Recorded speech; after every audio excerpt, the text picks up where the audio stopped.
À la une également, cette victoire juridique en appel pour 5 femmes métisses qui avaient été arrachées à leur famille du temps du Congo belge parce que leur père était blanc, belge, mais que leur mère était noire. On les a cachées et elles ont porté plainte contre l'État belge pour crime contre l'humanité. Elles ont gagné. L'État va devoir les indemniser. Stéphanie Lepage, Vincent Bayonnet et Jonathan Romo-Marin. C'est une immense joie. Le sentiment que leurs souffrances ont enfin été pleinement reconnues. Dans son arrêt, la Cour d'appel de Bruxelles reconnaît l'État belge coupable de crimes contre l'humanité pour la politique ségrégationniste menée envers les métis durant la colonisation. Nous avons crié, Même moi qui ai mal aux jambes, j'ai sauté.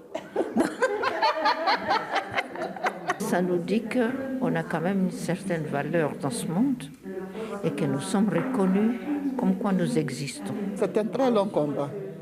C'était un combat qui était étouffé. On n'avait pas de voix. Jusqu'à le jour où on a rencontré nos avocats. Il y a 6 ans, ces 5 sœurs d'infortune avaient décidé de poursuivre l'État belge alors que petites, elles ont vécu l'enfer.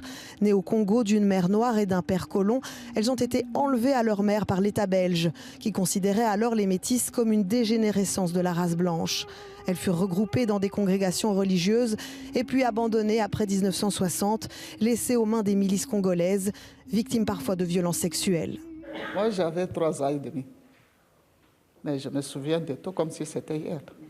Notre enfance a été vraiment bafouée et on va essayer. Une vie brisée, une vie complètement brisée.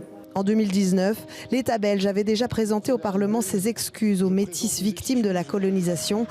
Pas suffisant pour ses 5 amis qui voulaient une reconnaissance judiciaire. C'est aujourd'hui chose faite. C'est un jugement historique que la Cour d'appel de Bruxelles vient de rendre parce que c'est la première fois en Belgique et probablement en Europe qu'une cour condamne pour crime contre l'humanité l'État colonial belge.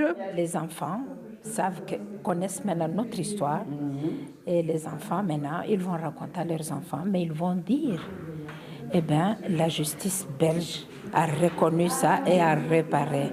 La Cour condamne l'État belge à verser 50 000 € d'indemnité à chaque plaignante. Sollicité ce matin, le Premier ministre n'a pas réagi à cette condamnation.